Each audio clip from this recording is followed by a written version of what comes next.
بەناوی خۆی گەورە و میهرەبان لەم کاتتان باش خوێندکاران بابەتی ئەمڕۆمان زۆر گرنگە ڕۆڵی بێلایەنی تورکیا لە شەڕی دووەمی جیهانیدا 1939 تا 1945 و دواتر بابەتی دووەم کە زۆر گرنگە ویش دروستبوونی ئۆپۆزیسیۆن لە تورکیا بەتابەتی پارتی دیموکرات لە 1946 بڵاوکردنەوەی مانیفێستۆی گۆڕانکاری لە تورکیادا تەوان لە کۆتاییەکانی ساڵانی سیەکانی سەدەی بیستەم هێرشێکی زۆر چاڕۆن نەکراو لە بۆسەر تورکیا ئەوە بوو ینی لە عرادا ئەڵمانیەکان یاخود ئیتاڵیەکان هێرشکەن لەسەر تورکیا و داگیری بکەن ئەمە لە بەرەنجامیەوەی کە ئێوە لە لەوانەکانی خوێنتان لە تەنگەژنی دەوڵەتیەکان لەزلیێزەکانەوەوانە ناچی لەسەر بابەتانە چکە لەوێ ئێوە بە درێژی و بابەتانن ئەو بابەتانتان خوێندووە یاخود با بڵێن ئاماژەی پێکراوە لەوانەکاندا داگیرکردنی ئەلبانیا لە نیسانی 1939 لەلایەن ئیتاڵیەکان سنوور زۆر لێک نزیکە کات خۆش ئەلبانیا بەشی زۆری خاکی بەشێک بوو لە نماوەی 300 ساڵە لە بندستی عوسمانیەکاندا بوو لە مەنتیقەی بەڵقان ئەمە مەترسیەکانی سەر تورکیای لە ڕووی جیۆستراتیجیەوە لە ڕووی جوگرافیای سیاسی و سەربازیەوە زۆر زیاد کرد و بەڕێوەچوونی گفتوگۆ لە نێوان بەریتانیا و فەڕەنسا و تورکیا بۆ مەسەلەی بەرگریاوە بەش و جۆرێک لە جۆرەکان ئەو گفتوگۆیانە ساردیان تێکەوە حقیقەتەن بەهۆی ئەوەی کە تورکیا دوو داواکاری هەبوو بەڵام تا بڵێن سێ داواکاری ئەساسی یەکەم یارمەتی سەربازی بدرێتن بە تایبەتی لە ڕووی چەک و تفاقەوە دووەم یارمەتی دارایی بدرێ سێم نەبێتە دوژمنی هاوبەشی دەوڵەتان لە دژی یەکێتی سۆڤێت زۆرێک لە بێلایانی ببینیتەوە ئەگەر بێت و سۆڤێت بیستە بەرەی ئەڵمانیە با بڵێ لەبۆیە ئەو چکەلۆ سنووری بەشی زۆری باکووری تورکیا پەیوەند بوو بە سنووری بڵێن یەکێتی سۆڤێت و یاخود با بڵێن سنوورەکانی باشووری یەکێتی سۆڤێت دەوڵەتی تورکیا بوو لەبۆیە مەترسی زۆر گەورە ئەکرێکە سۆڤێت شێر بکاتە سەر تورکیاکە لە کاتێکدا ئەڵمانی سۆڤێتەکان ڕێنگ بکەون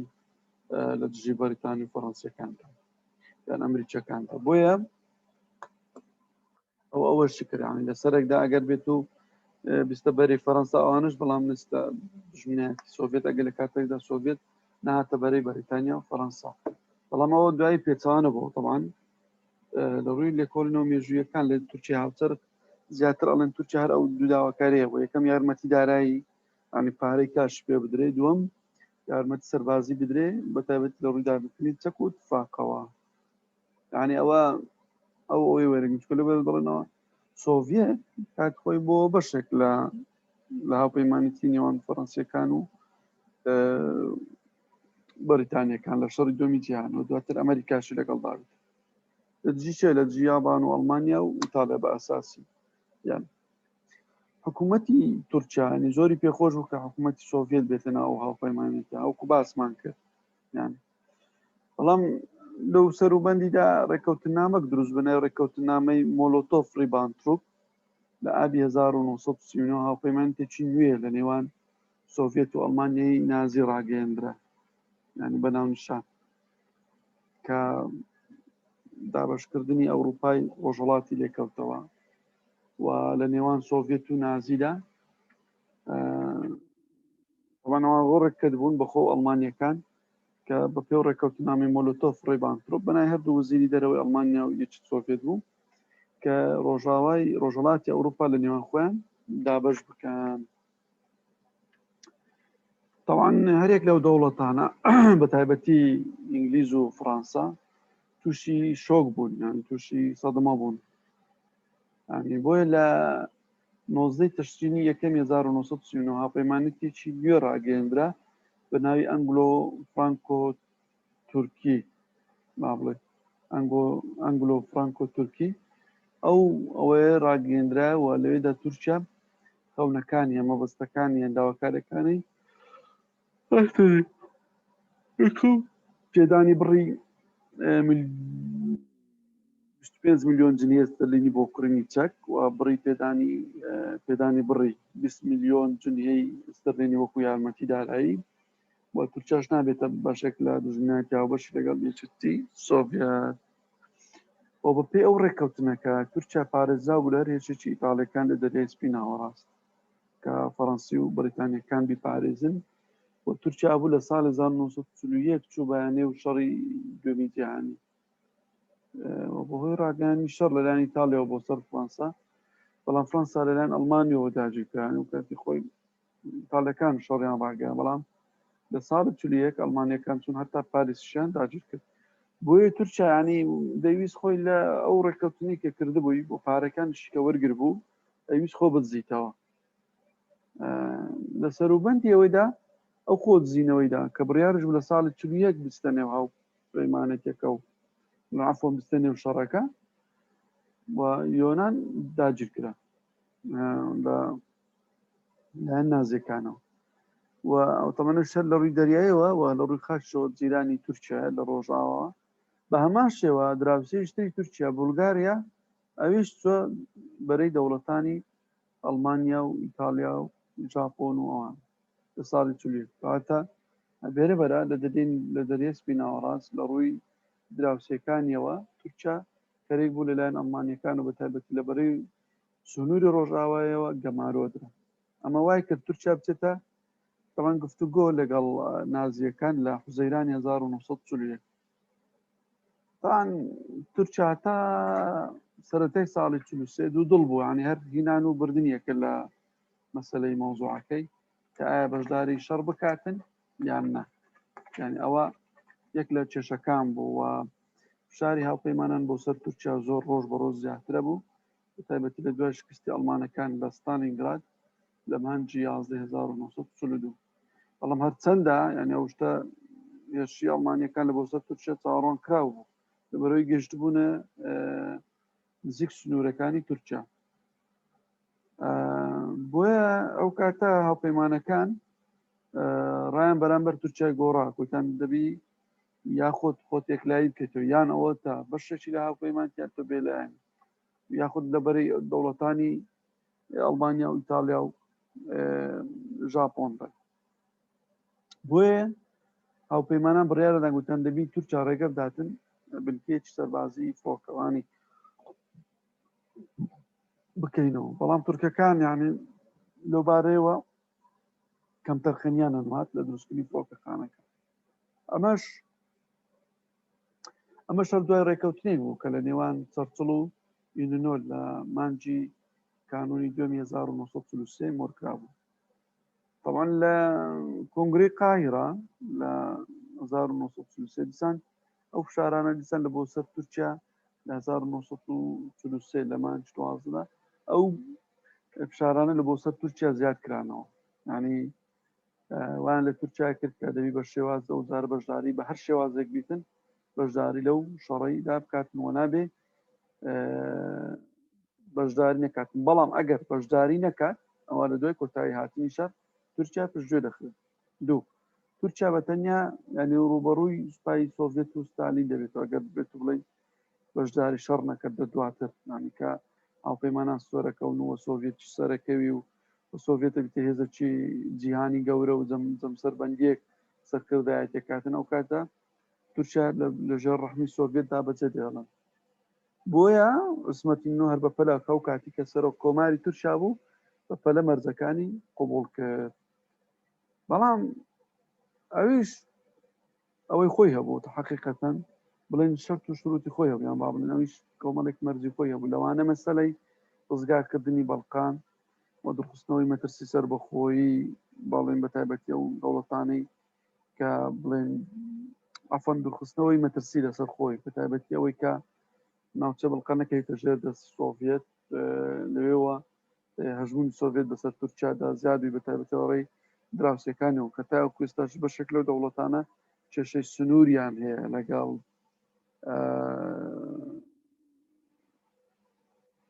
لەگەڵ تورکیا ینی لێ ئەو ویستی بە هەر شێوێک بیتن سۆڤێت نەبیتە مەترسێک لە داهاتوو لەسەر لەسەر تورکیا. طبعا ستالین بەخۆی دژی هەر دەستێ وەردانێک بوو لەلایەن ئەمریکا و بەریتانیەکان لەو مەسەلەی بەڵقان و ئەوە بەشێک لە سنووری یاخوا بڵێن لە نفوزی خۆیان نەزانی سۆڤێتەکان. طبعا دیسان تورکەکان لەسەر ئەوەش تۆزێک پاشەکشیانە کە دەیانویست گرنتی نێودەوڵەتیان پێ بدرێتن. ئەوە بوو لە ئابی 1940 پەیوەندی دیپلۆماسی لەگەڵ ئەڵمانیای بڕی بزانن یعنی سیر بکەن یعنی لە 1939 تاکو 1940 نزیکەی 5 ساڵەکە تورکیا هەر ئامادە نەبوو بە ڕسمی پەیوەندی دیپلۆماسیەکانی لەگەڵ ئەڵمانیا بۆ بڕێتن. لە کۆنگرەی یاڵتا لە شوبات 1945 بڕیاری گۆڕی مووقفی خۆیدا تاوان عقددا لە 23 شوبات تورکیا لە 23 شوبات 1945 ئەعلانی شەڕی کرد دژی ئەڵمانیا و وڵاتانی ئیتالیا و ئەوانی کرد. یعنی تاوان بەبێت تەقانی یەک بوو لەش لەلایەن سەربازانی تورکیا بەشداری شەڕەکەی کرد. یعنی یەک بوو لەشی نەتەقان و ئامادە نەبوو بەشداری شەڕەکەی بکات. یعنی لێرەدا تەمەن هۆیەکانی ئەوەی حتا ڕاگەیاندن کە لە ژێر دەستی حکوومەت دابنەوە کاتە بۆ ئەوەی کە تورکیا لە دەرەوەی ئەو ململانی شەڕ جیهانی دابمێنیتەوە مەبەستیان حتا ژنێکی تورکیاوەشی کرد بوو ژنێکی پاڵپشتی دامەزراند بوو لە 1940 بە هەندانی ئەڵمانیەکان بەشێکی ئەو لیژنەیە چوبوونە نێو حکوومەت و ڕێگەری سەرکەوتنی ئەڵمانیەکان لە شەڕ جۆمی جیهانی ئەوان ئامادەکاری بکەن و ئەگەر لە کەوتنی ئەڵمانیەکانیش بڵێن ئامادەکاری بکەن لۆیکە ئەڵمانیا سەرکردایەتی جیهانی گرتە دەست ئەوان چۆن مامەڵێت ئەوان ئەو ئەزمونشان نەبوو لە شەڕ یەکەمی جیهانی یەکەوە لەگەڵ ئەڵمانیەکان چوبوونە شەڕ. یعنی ئەو زۆرێک لە پەیوەندێکی دێرین هەیە لە نێوان تورکەکان و ئەڵمانەکاندا. طبعا لە کاتێک ئەڵمانیەکان شکان بەتایبەتی لە شەڕی ستالینگراد دواتر کۆتایی بە نفوزی نازی یان با بڵێن داگیرکاریەکانی نازی لە ئەوروپایاندا ئێتر ئەو لیژنەیەش نێوەدا حتا وایان کرد بوو مەسەلەن ڕۆژنامە و گۆڤارەکان هەتا خەڵکیان لە ڕووی فکریەوە ئامادە کرد بوو یعنی لە ڕووی هاندانی فکریەوە لە ڕووی فکرەوە هانیاندا بوو لۆی کە ئامادە بیتن بە ئەو بیرە نەتەوەی و تونڕەوی کە نازیەکانە بۆیان شۆک و تورکێک ئامادە بن و لە کاتێکدا کە حکوومەتی ئەڵمانیا سەرکردایەتی جیهانی کرد یاخود بۆ جەمسەربەندی جیهان ببنە هاوپەیمانی ڕاستەقینەی ئەڵمانەکان و لە ڕووی نەژادیەوە نەژاد پەرستیەوە لەگەڵ حکوومەتە نەژاد پەرستەی ڕاسیزمی نازیدا یەکیانەگرتەوە لە بۆیە ینی زۆر لە بنەما فکریەکان لێکەوە نزیک بوون حتا کات خۆی ئەو بنەما فکریانی تورکچەتی بەتایبەتی تۆڕانیەت و ئەوەی کە ئیتیحادی تەرەقیەکان دواتر بەرزەستیان کرد لە حکوومەتەکانیان لە ماوەی ساڵانی 1970 ئەوانە زۆربەی کات خۆی نووسەرەکان وەکو پامفێری ڤامبێری ئەوان هەمووی بە ئەسڵ ئەڵمانی بوون و بەش لەوانە هەموو تەمەن جوولەکەش بوون و زمانی ئەڵمانی و تورکی و فارسی و عەرەبی و ئینگلیزی و بەشێک لەو زمانە نەزانێت هەتا ئەوانە بەشێک لە قەواعیدی زۆرنی هەتاکن بڵێنەوە قەواعیدی زمانی تورکی عوسمانیان هەموو نووسیبەوە و حتا پیتەکانی لە عوسمانیش کە وەرگیرا بڵێن لە تورکی نوێ کە دانرا دوو پیت لە ئەڵمانی وەرگیراینە یان بڵێن دوو حەرف ینی کاریگەری ئەڵمانیەکان بەسەر تورکەکانەوە حتا لە ڕووی فەرهەنگیشەوە زۆر بوو ئەنگلۆی هاوپەیمانان ئەو کاتە فەڕەنسی و بەریتانیەکان ئەو کاتە پارێکی زۆر بوو 45 میلیۆن جنیهی ستەرلینی دانەی تورکەکان لۆی کە لەژێر سای ئەواندا بمینەوە. بە تایبەتیش ئەوانە چکە لە دوای جێبەجێکردنی پەیمانی ئەنگلۆ فرانکۆ تورکی 1939 ینی ئەوە ئەو کاتە پەیمانەکەش جێبەجێکرا ینی پارەکەشاندا تورکیای بەڵام ئەوە لە کۆتایی شەڕەکەدا بۆ شکانی سومعەتی نێودەوڵەتی ینی بڵێ لە بۆ تورکیا واتە سومعە نێودەوڵەتیەکەی واتە متمانە نێودەوڵەتیەکەی شکا لە شکستی هێنا لە جیهاندا بەڵام بەڕێی سیاسەتمەدارانی ئەو کاتی تورکیا بە تایبەتی هەرێکە لە شکر و سیراج ئۆغڵۆ و نوعمان مانەمانچی ئۆغڵۆ مانەمچی ئۆغڵۆ يعني ئەوانە هەردووچان نۆمانمانم چی ئۆغڵۆ و شکرۆ سراج ئۆغڵۆ ئەو دوانە ئەوان بەسەرکەوتن زان لەبەرچی تۆن لە بریان دابوو کە چۆن دەوڵەتی عوسمانی یەکەم لە بریان دابوو کە چۆن دەوڵەتی عوسمانی ڕێگەی ببێتە داردەستی ئەڵمانیەکان لە شەڕی جیهانیدا و لە شەڕ یەکەمی جیهانیدا و لە کاتێکدا کە شکستی هینایان خود با بڵێن کە لە ناوچوو ئیتر وای لێ هات بڵێن ئیمپراتۆرەتەکەش نەما واتە بڵێن دەوڵەتی عوسمانی کۆتایی پێهات ئیمپراتۆرەتی ئەڵمانیش نەما ئەوان ئەویان لە بیردا بوو کە ئەوان ببوونە داردەستی ئەڵمانیەکان لە بۆیە ئەو شتان گوتە ناوی دووبارە ببیتەوە هەروەها دووەم ئەو کارەساتە سیاسی و سەربازی و ئابووری و سەروەریکە هێنا بێ سەر دەوڵەتی عوسمانی و دواتر تورکیا نوێش کە بۆ میراگری دەوڵەتی عوسمانی ئەوان نانویست ئەو دوو ئەزمونەی خراپێکە بەسەریان هات بوو لە شەڕی یەکەمی جیهانی لە شەڕی دووەمی جیهانیدا دووبارەی بکەنەوە تەمان زانوسەرێکی گەورەیە مێژنووسیشا گەورەیە ئینگلیزە ناوی ئەدمۆند یۆرکە ئەڵێ ئەوانەی مێژوو ناخوێننەوە سزاکان ئەوەیە کە هەڵەکان دووبارە دەکەنەوە تاان فعل شوێ لەبەرەوەی خوێندنەوەی مێژوو زۆر گرنگە و دیارە ئەوان ویستیان ئەو مێژوە دووبارە نەکەنەوە و ئەو سزایان بەسەردا دووبارە نەبێتەوە کە لە شەڕی یەکەمی جیهانی تەشتوبیان ئەوان بابەتە چیکەی گرنگ لە تورکیا زۆر گرنگە مێژووی هاوتەڵی تورکیا مەسەلەی دروستبوونی ئۆپۆزیسیۆن لە تورکیا لە پارتی دیموکرات و بڵاوکردنەوەی مانفێستۆی گۆڕانکاری لە تورکیا ئەمە باسمان کرد لە سەردەمی بڵین سەردەمی پارت تاک حزب یان بڵێن سەردەمی فەرمانڕەوایی تاکڕەوی یاخود با بڵێن سەردەمی دەوڵەتی تاک پارتی لە تورکیا هەر حزبی قاعد حزبی پێشرۆ کۆمەڵێک لێکجیابوونەوە ئیشقاق و کۆمەڵە کێشە منملانەی ناوخۆیی لە ساڵانی بیستەوە هەتاوەکو 1939 باسمان کرد بەڵام ئەو فترەی شەڕی دووەمی جیهانی بەو شێوەی نەبوو ئاتا بڵێن منملانەی سیاسەکان ناوەخۆی تورکیا زیاتر مژوڵی بڵێن ئەوەی بوو کە تورکیا تووشی نەچێتە ناو شەڕی دووەمی جیهانی بەڵام دوای شەڕی دووەمی جیهانی کە کۆتایی هات جیهانێکی نوێ وەکۆی کە جیهانی دوای شەڕی یەکەمی جیهانی لەدایک بوو جیهانێکی نوێ هاتەکایەوە و ئەو جیهانە بریتی بوو لە دوو جەمسەربەندی سۆڤێت و ئەمریکیەکان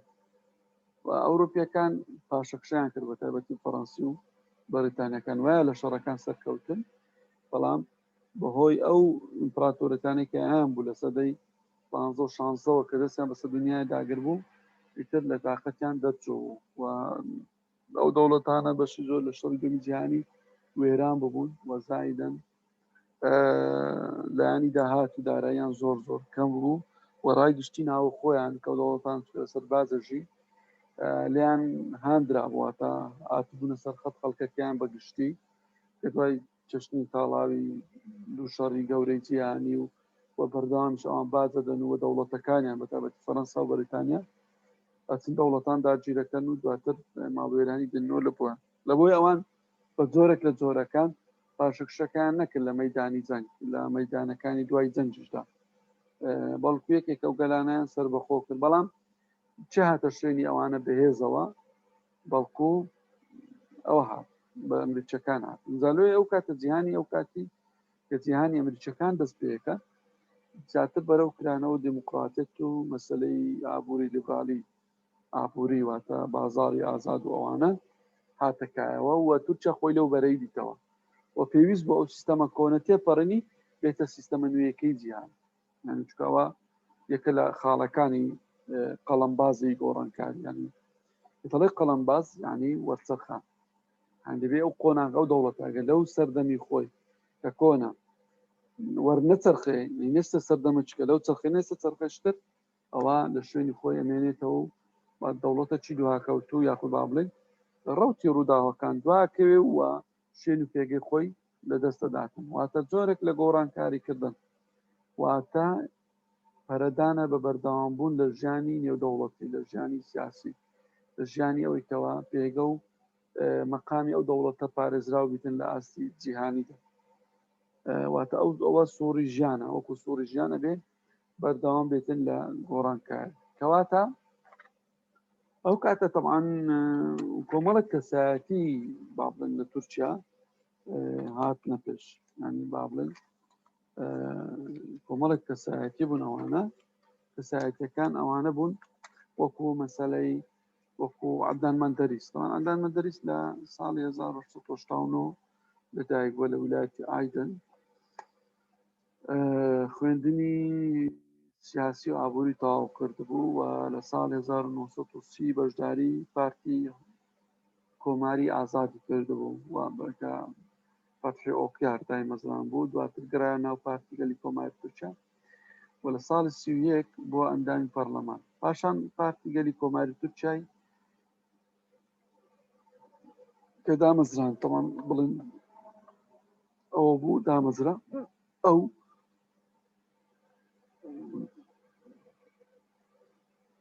ئەندامێک بووە تێیدا بۆیە جەلال بەیار طبعاً دوایش شخصیتشکەیە طبعاً عەدنان مەندەریس لە ساڵی 50 تاوەکو ساڵی 61 شێست بڵێن سەرۆکوەزیرانی تورکیا بوو بەڵام دوای کودەتای ساڵی 60 لە مانگی 5 واتە 27 پێنجی 1960 دەگیرێت و محکەمە دەکرێ و دواتر لە سێدارە ئەدرێ اینجا لێرە بەڕێزان بابەتێک وە کەسی تشکەشەیە زۆر گرینگە ئەویش محمود جەلال بەیارە محمود جەلال بەیار چیە لە ساڵی 1984 تاوەکو 1987 ژیا واتە عمری 3 ساڵ بووە بەخۆی ئەسڵی خەڵکی بولگاریا لە بولگاریا هاتیە و ئیشی سەرچی کاری بانک بووە لە 1970 پەیوەندی بە ئیتیحاد تەرەقیەکانەوە کردووە لە ساڵی 1990 پەیوەندی بە هێزی بەرگری تورکەکانەوە کردیا و لە ساڵی 1920 یەکەم جار بەڕێوەبەری بانقی کار بووە ئیش بانکسە واتە بانقی کار لە ساڵی 32 تا 37 وەزیری دارایی و ئابووری بووە لە ساڵی 37 تا 39 سەرۆکی حکوومەت بووە طبعاً لە ساڵی 50 تا 60 سەرۆک کۆمار بووە فؤاد کۆپرلۆ محەممەد فؤاد بێک 1990 دەرچوو قانون و ئەدەب و فەلسفە و مێژوو وەزیری دەرەوەی تورکیا بوو ڕەفیق کوڕاڵتان ئەویش 1989 1970 پارێزەر بووە بڵەنیشی لە ساڵی 20 تاوەکو 35 ئەندامی پەرلەمان بووە و لە 50 تاوەکو 6 سەرۆکی پەرلەمان بووە ئەمە ئەو چار کەسایەتیە عەدنان مەندەریس محمود جەلال بەیار فؤاد کۆپرلۆ ڕەفیق کوڕاڵتان طبعا فؤاد کۆپرلۆ ئەوانە عائیلەتی زۆر بەناوبانگن لە دەوڵەتی عوسمانیش طبعا حەقیقەتەن ئەوانە مێژوونووسن و زۆربەی سەرۆکوەزیرانەکانی سەدری ئەعزەم بە تایبەتی لە سەدەی 18 و 17 لەو بنەماڵەی بووە بنەماڵەی کۆپرلۆ و محەممەد فؤاد بێک فؤاد کۆپرلۆ خۆشی مێژوونووسە چەندین کتێبی نووسیا لە دەربارەی مێژووی تورکیای هاوچەرخ و دەوڵەتی عوسمانی کتێبەکانی زۆر حەقیقەتەن ئەوان وزیری دەرەبووە ئەوانە چار هەڵۆ بوون هەڵۆی گۆڕانکاری بوون لە ناو هەناوی دەوڵەتی تورکیادا هاتنە دەرێ و ئەعلانی ئەویان کە دەبێت تورکیا خۆی لەگە سیستەمی نوێی جیهانی و لەگە قۆناغی نوێی جیهانیدا بکونجێنیتن و تەمەن داواکاری عەدنان مەندەریس بوو هاوڕێکانی یەکەم جێبەجێکردنی دەستوری تەواوی تورکیا بە تایبەتی سەروەری نیشتیمانی دوو قوڵکردنەوەی بنەماکانی دیموکراسی لە تورکیا سێ چاکسازیکردن لە پارتی گەلی کۆماری بە تایبەتی لە جاکردنەوەی دەسەڵاتی ئابووری حزب لە ناو حکوومەت لە ئەو مانفێستۆی گۆڕانکاری لە تورکیاکەی بڵاوکرایەوە لە 1946 ینی پارتی دیموکراتی تورکیا ئەو کاتە ئەوان بەو مانفێستۆیان کە ڕاگەیان بە ڕۆژی ڕاگەیاندنی پارتی دیموکراتی تورکیاشان ناوزەت کرد ئەو پێشنیازیان نەدرابوون بە فراکسیۆنی پەرلەمانی جاهاپا بەڵام ئەوانە هەموو ڕەتکرانەوە بەڵام چۆ کارێک بۆ هۆی ئەوەی کە بڵێن پارتی دیموکرات لە تورکیادا بمەزرێت ئەو کار زۆر بەسیتە لەبەرەوەی تورکیا لە ناو دەوڵەتی تورکیا هیچ کاردانەوەیەکی مەترسیدار نەبووەوەی کە لەسەر ئەو کەسانە کە حوزبەی دانەمەزرێن بۆیە ئەوە بۆ دەرگایەک بۆ کرانەوەی زیاتر وەک بڵاوکردنەوەی بیرروڕای ئازاد لە ڕۆژنامەکانی ڤەتەن واتە نیشتیمات یان وەتەن کە ئەمانە زیاتر بیری لیبرالی و تەبگرایی با بڵێن نزیک بوو و هەڵبژاردن هەتا خۆ هەڵبژاردی تاکە کەسی لە بۆ شارەوانەکان ڕێگەیان پێدرا و پارتی پێشکەوتووی نێتەوەی لەلایەن نووری دامێر دامەزرا طبعا ئێستا لەوە کوبڵە هێدێدی ژانی فرە حزبایەتی لە تورکیا هاتەکایەوە و ئازادی بازار پەرەی پێدرا هەروها پەرەدان بە کەرت تایبەتیش بەڵام ئەم پارتەش بە تایبەتی ئەو پارتش پارتی پێشکەوتووی نێتەوەی کە با بڵێن نەیتوانین سەرکەوتوی لەوەرە یەزێکی گەورە لەگەڵیدا نەبوو پاڵپشتی بکات طبعا ئەسمەتی ننۆ لە تشرینی 1946 لەو تارشدا گوتی گەورەترین کێشەی بەردەم دیموکراتی تورکیا نەبوونی ئۆپۆزیسیۆنێکی کارە ینی ئەو قسەی ئەسمەتی ننۆ کە کردی دەرفەتێکی زۆر گەورە بوو لەوەی کەەوە دیموکراتیت یان با بڵێن گۆڕانکاری لە تورکیا لەدایک ببی و ڕێگەی بە دروستکردنی ئەو حزبانە طبعا ئەوەش بەخۆی ئەوەش چدا هەبوو زۆرێک لە لێکتێگەشتنی شەبوو لە نێوان ئەسمەتی ننۆ و محمود جەلالبایار و عەدنان مەندەریس تایبەتی محمود جەلالبایار و ئەسمەتی ننۆلۆ چکە جەلالبایاریان نۆمبێک لە باوە پێکراوەکانی بنەماکانی کەمالیزم و بە تایبەتی عیلمانیەت دانا و بەخۆشێکێک بۆ لە زوو پەیوەندی کردیە بە تورکە لاوەکانەوە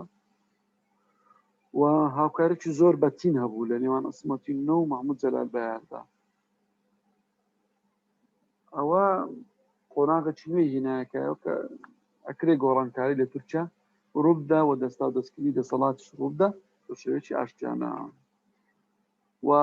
دواتر پارتی دیموکرات لەقەکانی لە هەموو بەشەکانی تورکیا کردەوە و جەماوەرێکی گەورە لە پارتی دیموکرات کۆبوونەوە و ئەوەی هانی پارتی کۆمادێک لە کۆنگرەی نائاسایی ببەستێ و لە مانجی 1946 بڕیارەدا کە هەڵبژاردننی پەرلەمانی بکرێت و بڕیاریشان بۆیدا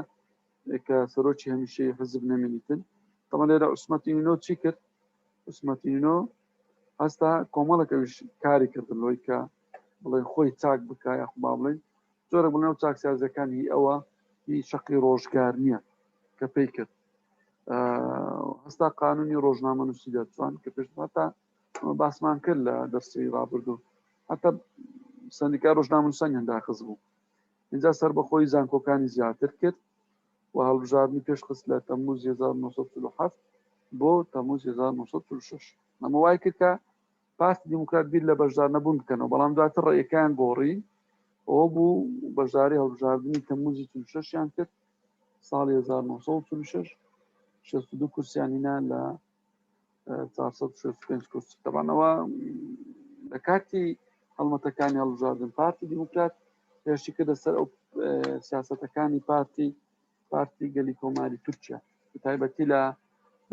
بوارەکانی مەسەڵەن گەندەڵی سیاسی ئابووری هەرچەندە پەیوەز بوو بە بنەماکانی کەمالیزم بەڵام ئەو کێشانش لەگەڵی هەبوو بە تایبەتی لە مەسەلەی ئابووری و لیبراڵێتی سیاسی طبعا ئەو کاتە پارتیگەلیش بڵێن ئەوانەی تۆمەتبارە کرد بە شوێنەوەی بوون طبعا هەردووکان هەم پارتیگەل و هەم پارتی دیموکرات یەکتریان تۆمەتبارە کرد بە شوێنەوەی بوون و هێرشکردنە سەر دام دەستگای عەلەمیەکانی ناو پارتی دیموکرات طبعا دواتر حزبیت کەش دامەزران دوای ئەو هەڵبژاردنە ڕێگای دیموکراسی فراوانتر بوو و فرە حزبی زیاتر بوو دامەزانی پارتی کرێکاران و جوتیارانی سوسیالیستی تورکی لەلایەن شۆڕیەکی بدێری بە ناوی دکتۆر شەفیق حوسنی دامر تا لە ساڵانی 1948 پارتی دیموکرات وەکو باسەکرێ بە پێی زانیاری ناو سەرچاوە مێژوویەکانی دەوڵەتی تورکیا کە پارتی دیموکرات لە ساڵانی 48 و 49 یارمەتیدارایی لە یەکێتی سۆڤێت وەرگرتە طبعا زۆر کەسایەتیش لەوانە لەنەو کاتشدا زۆرێک لە ناوخۆی تورکیا لە بڵێن بارودۆخێکی خراپ هاتەکە خراپەکە چ بوو دوای ئەو گۆڕانکاری باشانەی کەکرا کوشتنی سەباحەدین عەلی لەلایەن تورکە نەتەوە پەرستەکان ئەتیش ئۆسکی ئەوەی کوشت یعنی با بڵێن کەسایەتێکی زۆر گرنگ بوو لە تورکیا ئەو کاتی پارتی دیموکرات لە کانونی 1970 کنگرەی بەست و میساقی ئازادی دەرکرد و میساقی نیشتیمانی کە بڵێن کات خۆی لە ساڵ 1920 مۆر کرابوو لەسەر ئەو میساقی نیشتیمانی میساقی ئازادی دەرچووە.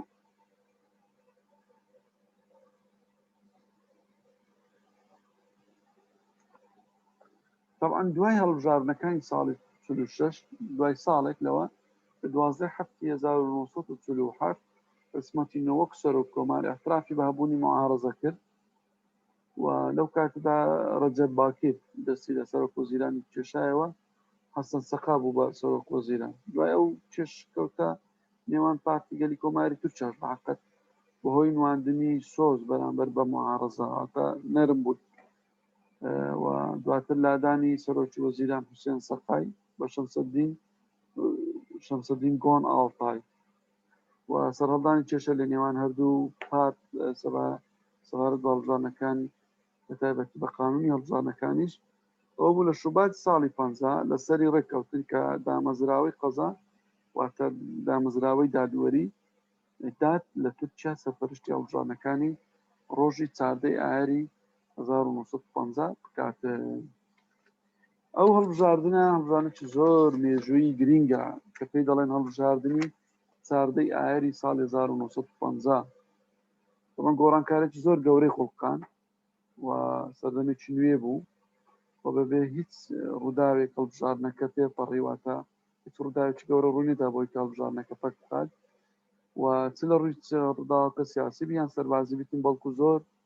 هەڵبژاردنێکی زۆر ئازاد و دادپەروەرانە بوو ڕێژەی بەشداربوون لە سەرانسەری تورکیا گەیشتە نزیکەی 1970 بە پارتی دیموکرات 53 لە سەدای دەنگەکانی بەدەستێنا کە دەیکردە 408 کورسی بەرامبەر 69 کورسی بۆ جەهەپە من لەو کاتدا خەڵک بە ئەوە تووشی سەرسوورمان بوون بۆ ئەنجام ئەو کاتە پارتی دیموکرات قسە چۆن هەبوو دایانگوت ئیدی بەسە ئێستا کاتی قسەی خەڵکە یعنی طبعا پارتی دیموکرات دەنگەکانی لە چین دەرێو هات لە زیاتر لە ناوچەکانی ڕۆژاوای ئەنادۆڵ بوو بەهۆی پێشکەوتنی کۆمەڵایەتە و ناوچانە کە هەمووی شاری گەورە گەورن و هەمووی کۆمپانیا و کارخانی گەورەی تێدایە و چینی کرێکاران و منەوەران لەوێ زیاتر بوو دوێ توانی کاریگەری خۆی زیاتر لێ چەسپیتن و شمان لەبیر نەچی چڕی دانیشتوان لە تورکیا حکومەت لە دەرسیەکەمیش باس کرد چڕی دانیشتوان لە تورکیا زیاتر دەکەوێتە خۆراوای وڵاتەکە ئەوە زۆر ئەوەش لەبەر ئەنجامی یەک ئەوەی کەوا کارخانەی زۆری تێدایە بە شەریکات و کۆمپانیای دیکەی بیانی زۆر تێدایە و ئاست پێشکەوتی کۆمەڵایەتی لەوێ لە ئاستێکی بەرزدەهام لە ڕووی خزمەتگوزاری تەندروستی پەروەردەیشەوە بۆیە لەوێ خەڵکەتی زۆر و کۆرژ ڕێژەی ژماری دانیشتوان و دەنجیش توانی لەوێ پارتی دیموکراتوانی لەوێ ئەو دەنگانە بەدەستبین جەهەپە زیاتر لە ڕۆژهەڵاتی وڵات بووە و دواکەوتی کۆمەڵایەتی و ناوچانە و وەزاڵبوونی خاوەن موڵکەکان و خانەدانەکان و سەرۆکۆزەکان سەرکەوتنی پارتی دیموکرات لەلایەن ئینۆ بوو بە هەموو هیوایەکانی شکا وە کۆتایی بە ژانی سیاسی هات تا ماوەیەک تا ساڵی 1964 و بە تایبەتیش ئەو کۆمەڵێک بەرنامەی ئابووری و سیاسی و لیبراڵی دوورمەودای هەبوو لە بۆ داهاتوی تورکیا بەڵام پارتی دیموکرات بە سەرکەوتنەکانی ئەو هیوایانەی وەکو دەڵێ عسمەتینەوەی لە گۆڕما هەرچەندە لە لای سوپا هەوڵێکە بوو کە ئەو کاتەکە هەڵبژاردن کرابوو خەرجی دەستا دەستکردنی دەسەڵات بوون کودەتا بکرێ بەڵام ئەنجام نەدرا بەڵام تا ئێستا ژۆپێ لێکۆڵنەوەکانی مێژووی هاوسەرخی تورکیا وردەکاری ئەو کودەتایە بڵێن ئەوە نەکرا کەشف نەکرا بەڵام ئەوە وەکو ڕەمزێکی نێتەوەی تورک بڵێن بە تایبەتی عسمەتینەوەکە نەیدەویست کە 12 ساڵ سەرۆک کۆمار بۆ 4 ساڵ سەرۆک وەزیران بووە نێویست ئەوەیە وەکو ڕەمزێکەوەی بەس بەخرا بەسەردا بشتێتەوە و دەسەڵات تەسلیم نەکات و پشتگیری کودەتا بکات و کودەتا ئەنجام بداتن بەسەر ڕێی خەڵکدا کە دیموکراتیەت یەک لەوەکان لە شێوازەکانی هەڵبژاردنە کە خەڵک تعبیری لەوەی کرد و لە هەمان کاتدا بوو بە سەبەبی ئەوەی کە بناغەیەک دابنێ بۆ دەستپێکردنی پرۆسەی دیموکراتی لە تورکیا و ئەو زۆر زۆر گرنگ بوو و دەستبەرداری پۆستی سەرۆک کۆماریش بوو یانی و ئەم پرۆسەیە ئاڵوگۆڕی دیموکراتی بەڕای مێژوو نووسانی تورکیا ڕشیەکی هەیە کە دەگەڕێتەوە ئەوان دەڵێن بۆ سەردەمی دەستوری یەکەم 1976 دواتر 1980 1930 1930 ئەوە ینی قۆناغەکی نوێ بوو لە مێژووی تورکیا هاتەکایەوە بەڵام ڕیشێکی هەیە حەقەتەن واتە کولتورەکی قانونی یان بڵێن دەستوری هەبوو کولتورە دیموکراسیەکە